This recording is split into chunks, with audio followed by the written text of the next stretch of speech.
Olá pessoal, sou o Neto Marim, Developer Advocate do time de Android. Estou aqui no Design Bytes de hoje para falar sobre um assunto muito importante que você tem que ter em mente na hora de projetar o seu aplicativo Android, seja você um designer ou um desenvolvedor, tá ok? Que são os Density Independent Pixels. Mas o que é isso?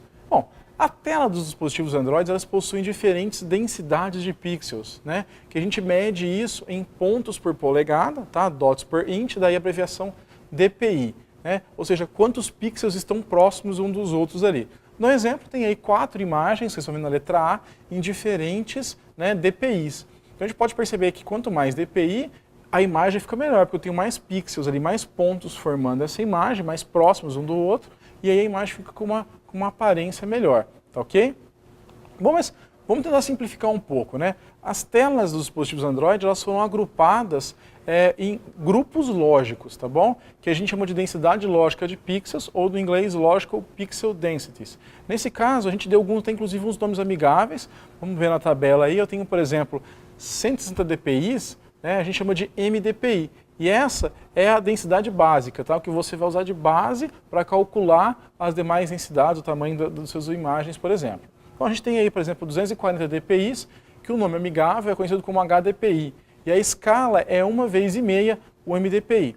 Só lembrando, pessoal, vocês devem ter visto esse nomezinho já aí, esses nomes MDPI, HDPI, principalmente se você for lá no projeto Android e vai achar a pasta Drupal-MDPI, por exemplo. Tá? E lá vão ter as imagens que você vai utilizar para cada grupo lógico desse. Bom, continuando, eu tenho de 320, que a gente chama de XHDPI, é 2 vezes uma imagem do MDPI, e a densidade de 480, que é XXHDPI, ou 3 vezes a escala do MDPI. Né? Então, dessa forma, você vai poder planejar como você vai fazer a sua imagem da melhor maneira. Tá? Só para te explicar um pouquinho melhor, para contextualizar vocês de como que é feito esse cálculo, né?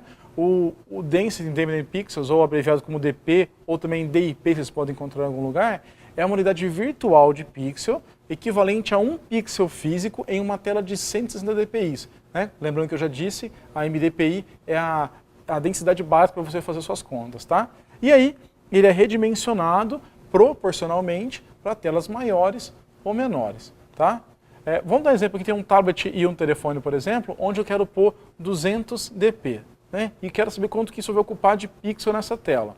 Por exemplo, 200 pixels e uma MDPI. Por quê? Porque é a densidade básica, como eu tinha dito. Então, 1 dp vale 1 pixel a 160 dpi. Tá ok? Depois eu tenho, então, um telefone onde eu tenho 400 pixels. Por quê? Porque é uma tela XHDPI, onde a escala é 2 vezes o tamanho da MDPI. Tá? E só para vocês terem uma noção, a ponta de um dedo humano tem a largura em média de 50 dp. Então, é muito importante você lembrar disso antes de projetar um botão, uma área clicável do seu aplicativo, né? Senão daqui a pouco o usuário vai ter que ficar mirando ali aonde vai acertar no seu aplicativo. Então, tenha isso em mente, tá bom, pessoal? E como que eu vou calcular? Ah, meu botão está pequeno, meu botão está grande. Bom, vamos lá. Primeira coisa, lembrando, 1 pixel em 160 dpi é 1 dp em 160 dpi, tá? Então, para você fazer a regra de 3 aí, vamos pôr o mais básico, 2 pixels, 320 dpi, tá? Vamos fazer o exercício então.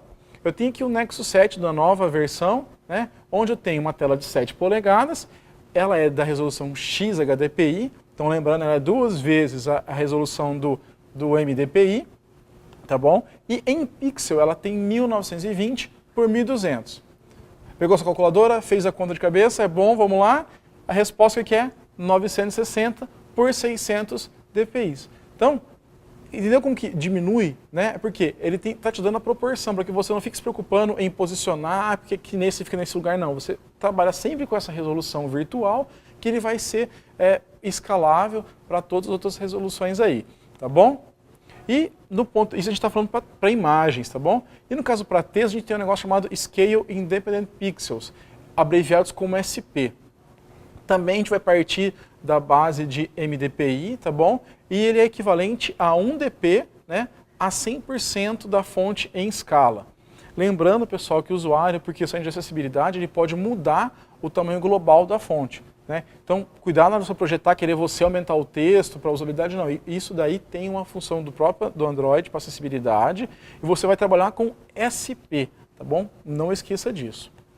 Bom, para a gente fechar essa parte dessas dicas, vamos dar uma olhadinha. Primeira, desenhe e especifique os layouts em DP. Tá? imagens e layouts sempre usando DP. E no caso da imagem, crie PNGs, né, nos todos os tamanhos, tá bom? Em todas as resoluções. Para quê? Você design deve saber melhor do que eu, então, que se tem um dimensionamento para mais da imagem, é perigoso, inclusive, perder a qualidade da imagem. Então é muito importante que você evite o autorredimensionamento, criando as imagens dos tamanhos corretos, tá bom? E como a gente já tinha falado no slide anterior, não esqueça, pessoal, textos em SP, tá bom? Então, agora com essas dicas e entendendo bem o que são os DPIs ou os DIPs também, você tem toda a base para fazer um layout que funcione em qualquer tela, qualquer tamanho e projete isso de forma bem fácil, tá bom? Vejo vocês nos próximos Design Bytes. Até mais!